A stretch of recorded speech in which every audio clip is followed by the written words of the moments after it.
یہ عقیدہ نہیں پڑھنے والوں کا نتیجہ ہے۔ اگر یہ عقیدہ پڑھیں گے تو اس طرح کی باتیں نہیں کریں گے۔ یہ عقیدے سے نابلد ہوتے ہیں، نادان ہوتے ہیں، جاہل ہوتے ہیں۔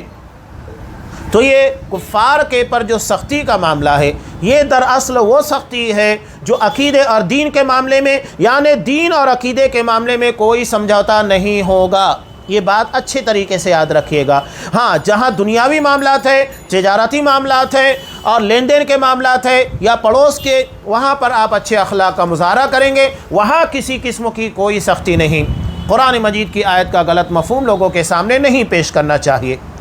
نیز اللہ کا ارشاد ہے سورہ حجرات آیت نمبر 10، انما المؤمنون اخوہ، سارے مسلمان بھائی بھائی ہیں، یعنی دنیا کا کوئی بھی مسلمان کسی بھی علاقے کے اندر رہتا ہو، یہ بھائی ہے۔ اب جب بھائی ہے تو مدد بھائی کی جائے گی، کبھی کسی غیر مسلم کی اس کے خلاف مدد نہیں کی جائے گی۔ اب یہاں ایک اور آیت یہاں پر انہوں نے پیش کی ہے، بہت پیاری آیت ہے اور استدلال بڑا زبردست شیخ صالح الفوزان حفظہ اللہ نے کیا ہے۔ یہ کہتے ہیں پس مومن دین اور عقیدہ میں بھائی بھائی ہیں، گرچہ ان کی رشتہ داریاں، بستیاں اور زمانے دور دور ہوں۔ بہت پیاری بات کہی ہے اور استدلال دیکھیے کتنا پیارا کیا ہے۔ یعنی مسلمان دین اور عقیدے کی بنیاد پر بھائی بھائی ہیں، رشتہ داریاں کتنی بھی دور کی نہ ہو، بستیاں، زمانے جدا جدا ہو جائیں، حضرت آدم علیہ السلام کے زمانے کا کوئی ہو اور قیامت کے قریب آنے والا کوئی ہو، یہ دونوں ایک دوسرے کے لیے ویسی ہی اخوت اور محبت رکھیں گے جیسا کہ ایک قریبی بھائی کے ساتھ ہوتی ہے۔ ایمان کی بنیاد کے پر وہاں سے لے کر یہاں تک کہ اہل ایمان کو ایک لڑی کے اندر پیرو دیا گیا ہے، ایک جسم کی طرح بنا دیا گیا ہے۔ سورہ حشر کی آیت نمبر 10 اللہ نے ارشاد فرمایا، 3 جماعتوں کا تذکرہ ہے، یہاں تیسری جماعت کا ہے۔ قرآن نے پہلی جماعت کا تذکرہ کیا کہ جو مہاجرین ہیں، جنہوں نے اللہ کی رضا کے لیے اپنا وطن، مال، ہر چیز کو چھوڑ دیا، پراپرٹی وغیرہ تمام چیزوں کو قربان کیا، دوستی داری، رشتہ داری، تمام چیزوں کو قربان کیا اور مدینہ کے اندر آ کر آباد ہو گئے۔ دوسرا گروہ کون ہے کہ وہ گروہ جو انصار کا ہے، وَيُؤْثِرُونَ عَلَىٰ أَنفُسِهِمْ وَلَوْ كَانَ بِهِمْ خَصَاصَةٌ، وہ اپنی ذات کے پر دوسروں کو ترجیح دیتے ہیں حالانکہ خود زیادہ محتاج ہوتے ہیں، لیکن ایمان کی بنیاد کے پر دوسروں کو ترجیح دیتے ہیں۔ اور تیسری جماعت کون سی ہے؟ وَالَّذِينَ جَاءُوا مِن بَعْدِهِمْ، جیسا کہ یہاں پر تذکرہ کیا، جو انصار اور مہاجرین کے بعد آئیں گے قیامت تک کے لیے، سارے اہل ایمان۔ ان لوگوں کا کام کیا ہے؟ يَقُولُونَ رَبَّنَا اغْفِرْ لَنَا وَلِإِخْوَانِنَا الَّذِينَ سَبَقُونَا بِالْإِيمَانِ، اے ہمارے پروردگار ہمیں بخش دے اور ہمارے ان تمام بھائیوں کو بخش دے جو ایمان کے ساتھ ہم سے سبقت لے گئے، یعنی ایمان کے بارے میں سبقت لے گئے، ہم سے پہلے دنیا میں آئے، ایمان کو اپنایا، اللہ پر، رسول کے پر، ایمان کی تمام جزیات کے پر، اور اس کے بعد اس کے تقاضوں کو پورا کرنے کی کوشش کی، تو انہیں بھی بخش دے۔ کن کے لیے بخشش کی دعا کی جا رہی ہے؟ جو ہم سے پہلے دنیا کے اندر آئے اور جا چکے، حالانکہ ہم انہیں پہچانتے نہیں، نہ ان کے نام سے واقف ہیں۔ کچھ لوگوں کے نام سے واقف ہے جن کا تذکرہ ہمیں احادیث کے اندر ملتا ہے، اصحاب کرام کی جماعت یا محدثین کی جماعت، لیکن اکثریت ایسی ہے جس کے بارے میں ہم جانتے ہی نہیں۔ لیکن جب یہ دعا ہم کرتے ہیں کہ اللہ ہمیں بخش دے اور ہم سے پہلے دنیا کے جتنے اہل ایمان آئے اور ایمان میں سبقت کیے چلے گئے، ان تمام اہل ایمان کو بخش دے، تو سوچئے گا جنہیں ہم نہیں جانتے ان لوگوں کے لیے بھی دعا کر رہے ہیں۔ کیوں دعا کر رہے ہیں مغفرت کی؟ اس لیے کہ ان کا اور ہمارا ایمان کا رشتہ ہے، گرچہ ہم انہیں نہیں جانتے۔ قرآن نے کہا کہ وہ آئے اور چلے گئے، ہم مانتے ہیں، ان کے لیے مغفرت کی دعا کرتے ہیں۔ وہی بات یہاں پر انہوں نے کہی، گرچہ ان کی رشتہ داریاں، بستیاں اور زمانے دور دور ہوں، لیکن چونکہ ایمان کا رشتہ ہے اس لیے ان کے لیے مغفرت کی دعا کی جائے گی۔ وَلَا تَجْعَلْ فِي قُلُوبِنَا غِلًّا لِّلَّذِينَ آمَنُوا، اور جو ایمان والے ہیں ان کے تعلق سے ہمارے دلوں کے اندر غل، کینہ نہ رکھ۔ ربنا انک رؤوف الرحیم، اے ہمارے پروردگار تو بڑا مہربان اور رحیم ہے۔ قرآن کتنی پیاری بات کر رہا ہے۔ جو ہم سے پہلے دنیا سے آئے اور چلے گئے ان کے تعلق سے ہمارے دلوں کے اندر کینہ نہیں ہونا چاہیے، اور جتنے بھی اہل ایمان ہیں ان لوگوں کے تعلق سے دلوں میں کینہ نہیں ہونا چاہیے۔ اگر کوئی کینہ رکھتا ہے اس کا مطلب یہ ہے کہ اس کے دل کے اندر بغض ہے، نفرت ہے، ایمان کی کمی ہے، اس بنیاد کے پر وہ ایسا کام کر رہا ہے۔ یہاں ایک اور اہم بات،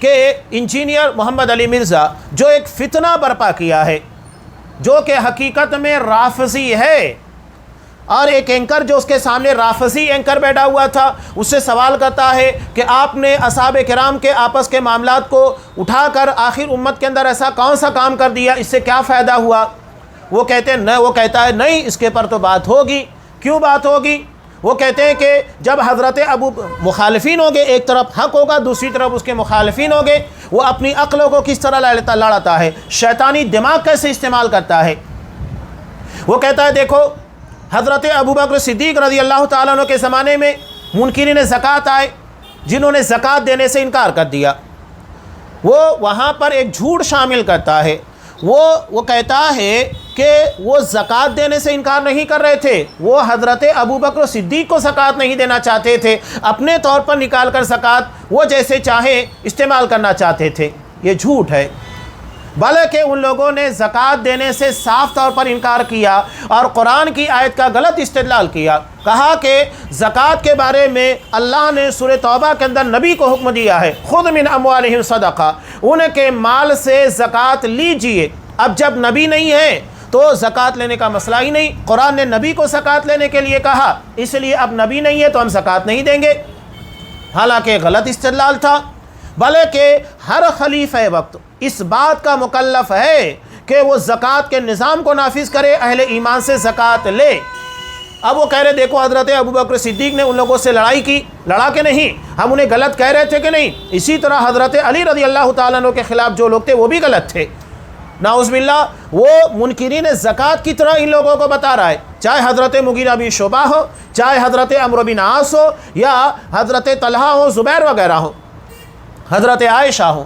یہ شیطان اس طرح لوگوں کو جھانسا دیتا ہے۔ اللہ کے رسول صلی اللہ علیہ وسلم کو حدیث یاد آتی ہے کہ یہ دجاجلہ ہیں۔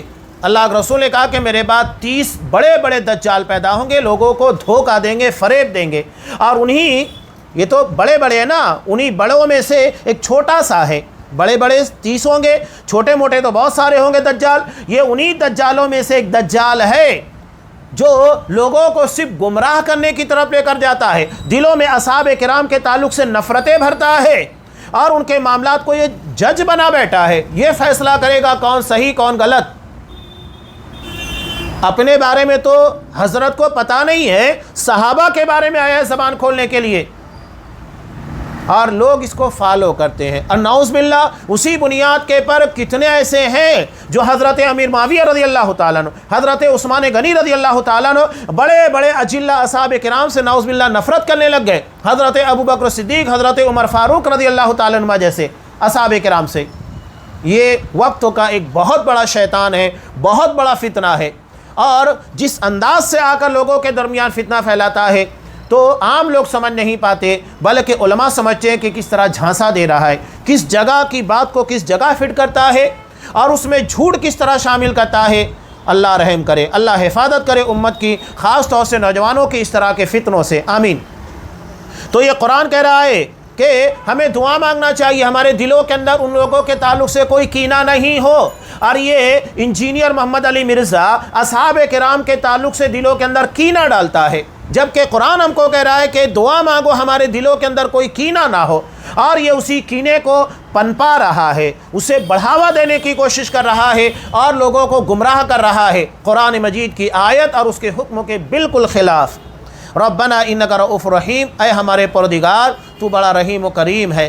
پس مومن اول خلیفہ سے آخر تک، اگرچہ ان کی بستیاں دور ہوں، زمانے پھیلے ہوئے ہوں، بھائی بھائی ہیں، یعنی حضرت ابوبکر صدیق سے لے کر قیامت تک کے تمام اہل ایمان، ایمان کی بنیاد کے پر بھائی بھائی ہیں، ایک دوسرے سے جڑے ہوئے ہیں، ایمان کا رشتہ انہیں جوڑے ہوئے ہیں، گرچہ زمانے ہزاروں سال پرانے ہو جائیں، بستیاں ہم سے ہزاروں کلومیٹر دور ہو جائیں، ایمان کا ایک رشتہ ہے جو ہمیں ان سے جوڑے رہے گا، اور ان کے لیے مغفرت کی دعا کے پر ہمیں ابھارے گا، اور ان کے لیے دعا کرتے رہنا ہے۔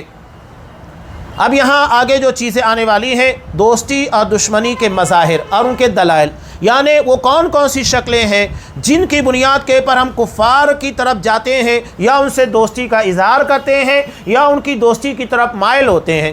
بہت سارے دلائل ہیں جو انشاءاللہ تفصیل کے ساتھ آئندہ کے دروس میں آپ کے سامنے بیان کیے جائیں گے۔ یہ بڑا اہم موضوع ہے، تفصیل کے ساتھ ان تمام چیزوں کو انشاءاللہ پیش کیا جائے گا۔ اللہ تبارک و تعالیٰ سے دعا ہے کہ ہمیں ہر قسم کے شرور و فتن سے محفوظ رکھے، خالص توحید کی دولت عنایت فرمائے، اور ہمیں اسی کی طرف تمام لوگوں کو دعوت دینے کی توفیق دے۔ ہمارے عقیدے کے ساتھ ساتھ ہمارے منہج، ہمارے طریقے کی بھی اصلاح کرے، وہی منہج اپنانے اور وہی طریقہ اختیار کرنے کی توفیق دے جو اصحاب کرام کا تھا، اور ہر قسم کی گمراہیوں سے امت کی حفاظت کرے۔